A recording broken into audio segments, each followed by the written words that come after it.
안녕하세요. 떠드는 사람입니다. 잘들 계셨나요? 떠든 삶 260화는 프레데터 죽음의 땅 개봉을 맞아서 프레데터에 대해서 떠들어 보도록 할게요.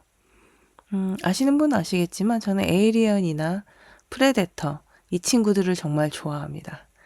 물론 고지라나 이런 크리처, 그러니까 저는 크리처들은 웬만하면 다 좋아하는 것 같아요.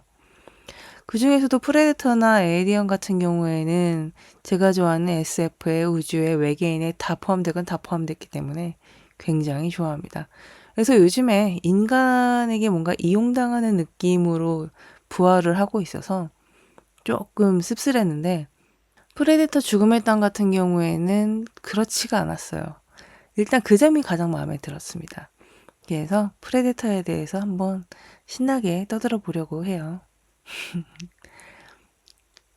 일단 프레데터는 1987년에 처음으로 등장을 했습니다. 이때 등장한 게 프레데터의 기본 종족인 야우차예요. 이번 죽음의 땅을 보신 분들은 이 야우차라는 이름을 여러 번 들으셨을 거기 때문에 귀에 익으실 겁니다. 야우차는 인간보다 크고 강해요.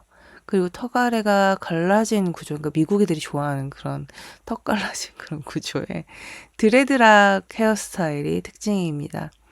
그리고 첨단 장비를 사용하고 있어요. 사냥이나 뭐 무기나 뭐 기타 뭐 자기가 입고 있는 옷이나 이런 여러 가지 것들이 되게 첨단 장비를 사용하고 있기 때문에 전 이걸 되게 어렸을 때 봤거든요. 사실 프레데터 2편을 먼저 보고 그 다음에 1편을 봤었었는데 어쨌든 제가 본 프레데터는 항상 멋있었어요. 그러니까 제가 그렇게 얼빠인데 얼빠임에도 불구하고 프레데터를 멋있다고 생각했다면 정말 찐이지 않겠습니까? 근데 사실은 이때 제대로 된 얼굴을 본 적은 거의 없었고, 제 기억에는 항상 프레데터가 이 피지컬 좋고, 멋진 은색 가면과 갑옷을 다 그렇게 무장내하고 막 엄청 삐까번쩍한 무기를 쓰고, 지는 투명으로 막 감춰놓고, 사람은 열감제하고 찾아내고 막 이러는 게, 그때 그 시절 어린 마음에는 멋있었단 말이에요. 그래서 사실 프레데터를 지금까지 좋아하고 있는 게 아닐까 그런 생각도 해봤습니다. 이 프레데터는 정글 속에서 아까 말씀드린 것처럼 보이지 않는 스킬을 사용해서 사냥꾼으로 인간을 추적합니다. 그러니까 투명해요. 투명하게 나오는데 이 실루엣이 약간 어른어른 이런 식으로 등장을 하거든요. 그래서 이제 우린 알지. 영화 속에서 이렇게 얘가 스쳐 지나가는 그런 모습들이 얼핏 보이니까요.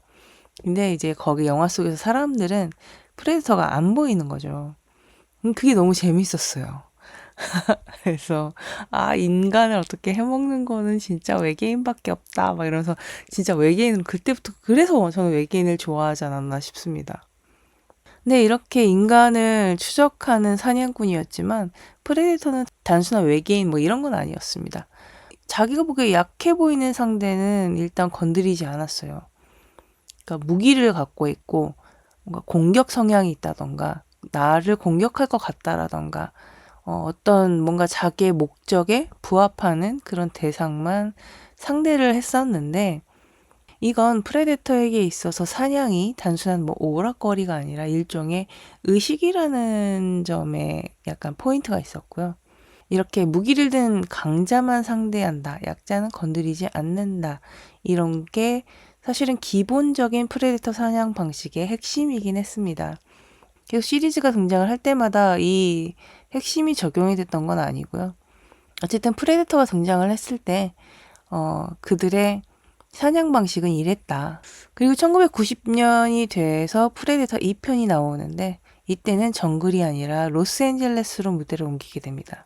그러니까 정글이라는 뭔가 계속 같은 그림이 보이고 제한된 영역에서 제한된 사람들과의 그런 북치박치가 아니라 로스앤젤레스 얼마나 큽니까? 이 큰 도시의 콘크리트 세상 속에서 사냥을 하게 되는 거예요.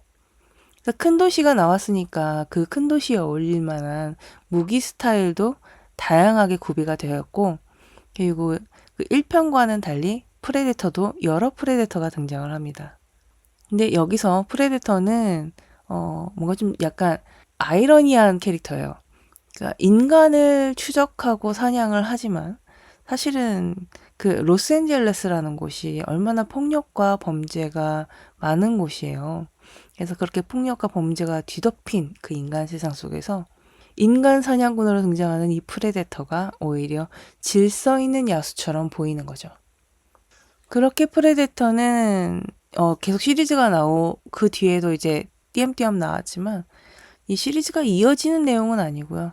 각각 에피가 다 독립되어 있습니다. 그래서 그렇게 독립된 에피소드를 가진 시리즈로 프레데터라는 크리처의 세계관을 정식으로 갖기 시작을 했는데 그래서 프레데터는 사실 각각 다 달라서 만약에 뭔가 보고 싶다. 1편부터가 아니라 중간에 프레이라던가 뭐 다른 뭐 뭔가를 한번 보고 싶다 했을 때 이전에 공부하실 자료가 없어요. 물론 뭐 알면은 더 눈에 들어오는 건 있겠지만 모른다고 해서 그 작품을 못 즐기는 건 아닙니다. 이번 죽음의 땅도 마찬가지예요. 뭐 시작할 때 프레데터가 어떤 종족인지에 대해서 너무나 기본적으로 친절하게 설명을 해주고 들어가기 때문에 그것만 알면 프레데터는 볼 수가 있거든요. 어쨌든 그렇게 2편이 나오고 나서 2010년에 프레데터스라는 영화가 또 한 편 나오는데 이때는 야우차가 아니라 슈퍼 프레데터라는 종족이 나와요. 얘는 야우차보다 크고 사냥 방식도 좀 더 잔혹합니다. 그리고 장비도 달라요. 근데 얘는 웃긴 게 뭐냐면 일반 프레데터랑 적대 관계에 있다는 거야. 그러니까 프레데터끼리 종족이 다르잖아요. 그럼 얘네는 같은 프레데터라고 해도 연대를 하지 않는 거죠. 같은 종족이지만 돌연변이인 다른 류의 클랜인 거죠. 그러니까 같은 프레데터지만 적대 관계를 이룰 수 있다 이런 설정을 보여주고 있고 2018년에 더 프레데터에서 보면은 유전자 개량, 즉 하이브리드 프레데터가 등장을 합니다. 좀 웃기죠? 그러니까 이때 전통보다 진화와 침략에 집중하던 그 프레데터 세계관을 이 하이브리드 프레데터가 등장을 하면서 망쳐놔요. 제가 가장 싫어하는 프레데터 시리즈 중에 하나인데 그렇게 시리즈를 통해서 프레데터는 매번 진화를 주제로 삼습니다.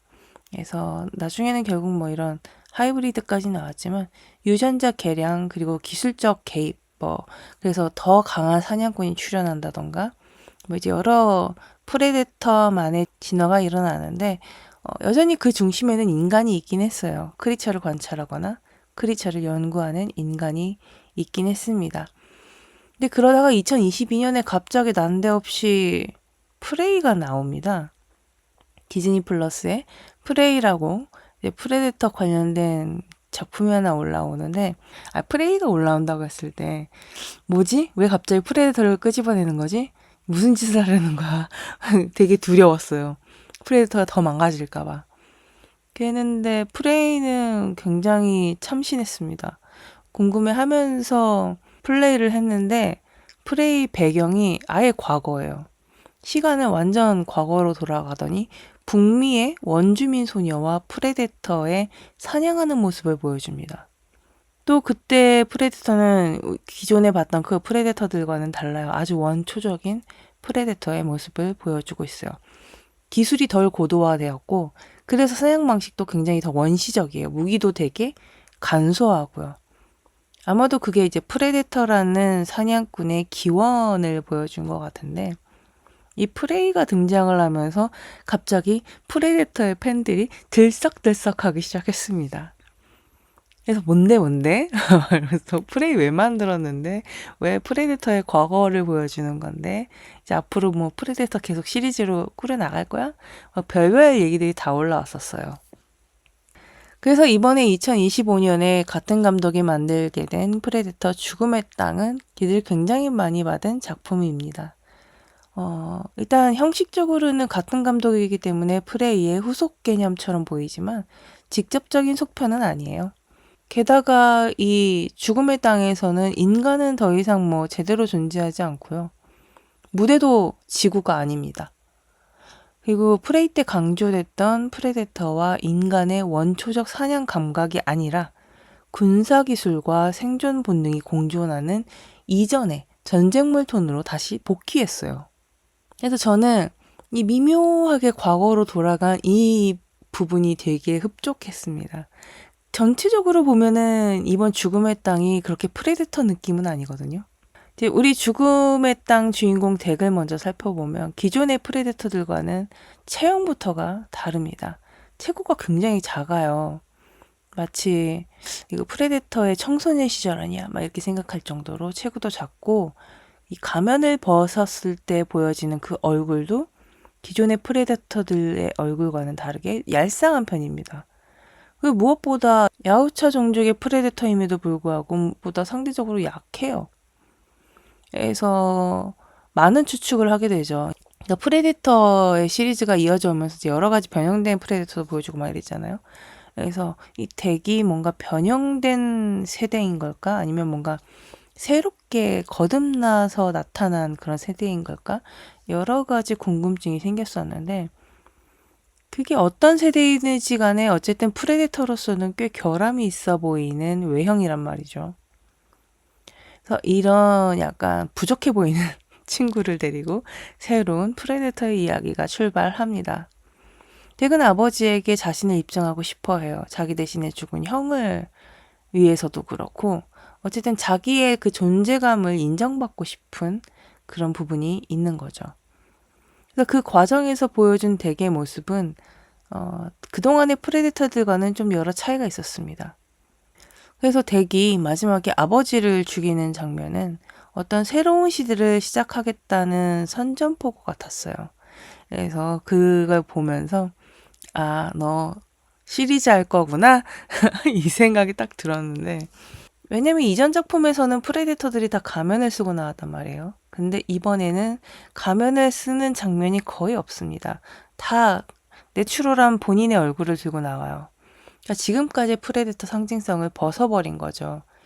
더 이상 가면 뒤에서 숨지 않겠다. 그래서 다시 본능으로 돌아가겠다.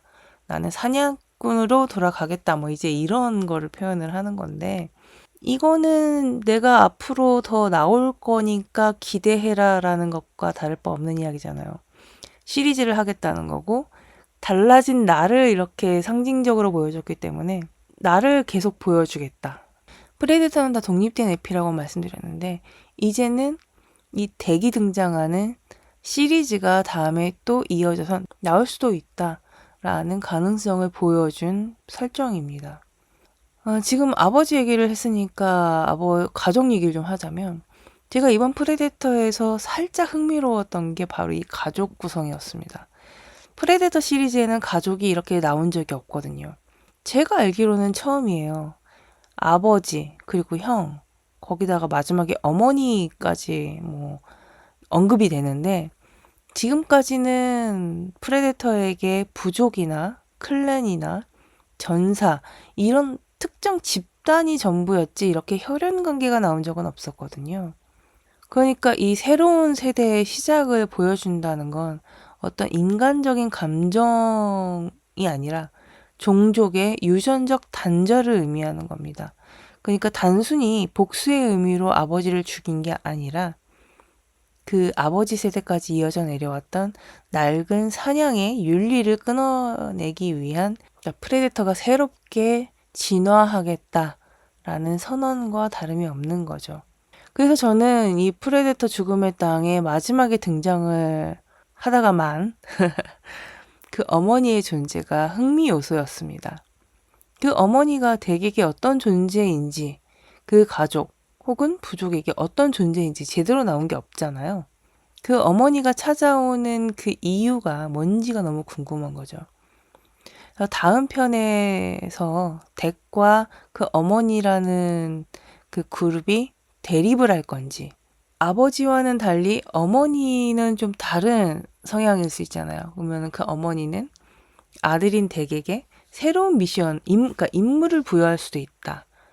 그러니까 대립을 할 것인가, 임무를 부여할 것인가, 뭘 어떻게 할지는 알 수 없지만 새로운 사냥의 시대를 여는 신호탄으로 어머니가 등장한 거는 맞다고 생각합니다. 내게도 내 종족이 생겼어. 이렇게 얘기하면서 자기의 새로운 종족이 생겼음을 선포하는데 이거는 이제 더 이상 자기 종족처럼 사냥을 하면서 살아가지 않겠다는 이야기이고, 마지막에 등장하는 이 어머니가 대개 계획에 어떤 영향을 줄 것인지 그건 다음 편에서 확인할 수 있다는 이야기입니다. 그러니까 새로운 사냥의 시대는 이미 열렸으나 그 새로운 사냥의 시대를 어떻게 꾸며낼지는 이제 이 어머니와의 관계에 달렸다는 이야기죠. 그때 앞에 프레데터 얘기를 할 때 인간에 대한 이야기를 몇 번 했었는데 이번 편에서는 정말 흡족하게도 인간이 등장하지 않습니다. 하지만 인간 같아 보이는 것들은 등장을 하죠. 합성인간. 영화에서 합성인간이라고 얘기하는데 에이리언을 좋아하시거나 에이리언을 보신 분들이 이 영화를 보셨다면 야, 그 합성인간 에이리언 건데 이렇게 말씀하실 수 있어요. 에이리언에서 보이던 합성인간과 뭐 여러 기술 장비나 아니면 뭐 우주선 이런 것들을 보셨을 텐데 아니면 유타니 로고를 보고도 확인을 하셨을 텐데 합성인간은 웨일랜드 유타니의 것입니다. 포스터에 보면은 상반신만 두둥두둥 달려있는 엘페닝의 이름이 티아인데요. 티아가 합성인간이에요. 그래서 티아의 눈이 이제 오류나 뭐 이런저런 설정을 잡아갈 때 돌아가게 되는데 눈이 돌아갈 때 눈에 유타니 로고를 확인할 수 있습니다. 유타니 로고는 당연하지만 에이리언에 나오는 회사 이름이고요. 그러니까 이게 찝찝한 거지 이제. 올해 디즈니가 에이리언의 어스라는 부제를 달아서 드라마를 내놨어요. 그리고 이렇게 프레데터의 죽음의 땅이라는 부제를 달아서 영화를 내놨습니다. 이건 절대 우연일 수가 없어요. 다 계획이 있었을 거란 말이죠. 물론 에이리언은 에이리언대로 지금 이전과는 다른 길로 가고 있고 프레데터는 다른 길로 가다가 돌아오긴 했지만 어쨌든 에이리언과 이 방향성이 달라졌지만 이 웨일랜드 유타니 로고가 나온 이상 에이리언 세계의 문명이 다시 한번 프레데터 세계와 만날 것이라는 것을 미리 예측해 볼 수가 있습니다. 물론 이미 만난 적은 있어요. 2004년에 에이리언 대 프레데터, 그리고 2007년에 그 후속작인 레퀴엠이 나왔었는데 2004년작에서는 지구를 성인식하는 그 장소로 사용을 해요. 이때는 뭐 스카킬직 체퍼 이렇게 3명의 젊은 프레데터가 등장을 하는데 제노모프, 에이리언의 제노모프를 잡는 게 성인 통과 의례라고 해서 명예를 위해 그 성인식을 치르게 됩니다. 그런 내용의 영화였어요. 그래서 어쨌든 그때는 뭐 성인식이고 뭐고 간에 맞짱이었죠. 나 이 세계의 최고 프레데터인데 너는 그 세계의 최고 에이리언? 뭐 이런 우리 한번 붙을까? 이런 식의 맞짱이었는데 사실 뭐 크로스오버를 했지만 정식 세계관이라기보다는 일종의 프랜차이즈들끼리의 서비스였습니다. 근데 이제 2019년에 디즈니가 20세기 폭스를 인수해요. 20세기 폭스를 인수했다는 말은 에이리언과 프레데터 판권이 전부 디즈니로 넘어갔다는 이야기가 되는 겁니다. 그래서 그때부터 디즈니가 이 프랜차이즈들을 다시 살려내려고 준비를 해요. 왜냐면 이제 디즈니는 약간 고정된 이미지가 있잖아요. 아이들을 위한 아름답고 뭐 정직하고 순수하고 뭐 이제 이런 것만 있어야 될 거. 그러니까 성인 버전의 뭔가와는 좀 거리가 있어 보이는데 에이리언이나 프레데터 같은 성인 버전의 크리처들을 부활시켜서 프랜차이즈를 엮는 게 디즈니에게는 이미지 쇄신에 도움이 되는 거죠. 새로운 어떤 걸 만드는 것보다 기존에 이미 합격을 받은 IP들을 건드리게 되는 겁니다. 그래서 이번에 크로스오버를 하게 되면 그 이전에 2편 나왔던 그 크로스오버와는 완전히 다른 판국일 거예요. 그러니까 단순히 다이다이 맞다이 붙이는 단순한 전투가 아니라 문명 대 본능으로 맞게 될 겁니다. 웨일랜드 유탄이라는 인간의 기술 문명과 프레디터라는 생존의 본능, 이 둘이 붙으면 예전처럼 어떤 대결이라고 할 수 있다기보다는 어떤 무언가의 교차, 그리고 무언가의 통합이 이루어지겠죠.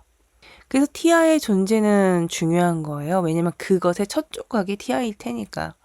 그러니까 유전자와 기계가 융합된 하이브리드인 이 합성인간과 그리고 프레데터, 이 본능이 충실한 사냥꾼, 이 문명과 본능이 같은 세계 안에서 만난다는 건 단순한 설정이 아니라 디즈니가 구축하고자 하는 새로운 에이리언 프레데터 유니버스의 서막인 것이죠. 저는 그렇게 봅니다. 사실 덱과 티아는 굉장히 잘 어울리는 조합이었어요. 그러니까 티아는 사냥보다 관찰을 우선시합니다. 그래서 덱이 본능적으로 움직일 때마다 그게 비효율적이라고 분석하게 되면 그걸 바로 알려주잖아요. 그러니까 칼리스크라는 같은 목표를 향해 가면서도 나는 목적이 사냥 완수야. 근데 한쪽은 샘플 확보야. 둘이 너무 다르잖아요. 같은 사건을 보더라도 전혀 다른 가치 세계를 가지고 있기 때문에 이 두 철학이 조합이 되면 그 사냥은 정말 재밌는 사냥이 되는 거죠. 근데 거기에 이번 죽음의 땅에는 버드라는 순수한 생명체까지 합쳐졌습니다. 그러니 요즘 시대에 딱 어울리는 조립형 연대가 만들어지게 된 건데 이 조립형 연대가 앞으로 어떤 모습을 보여줄지 정말 궁금한 거죠. 그래서 프레데터가 또 연속된 이야기가 없기 때문에 다음에 이어가는 시리즈가 그래서 더 궁금하게 되는 거예요. 저는 뭐 어쨌든 뭐가 됐든 프레데터를 인간화만 시키지 않았으면 좋겠습니다.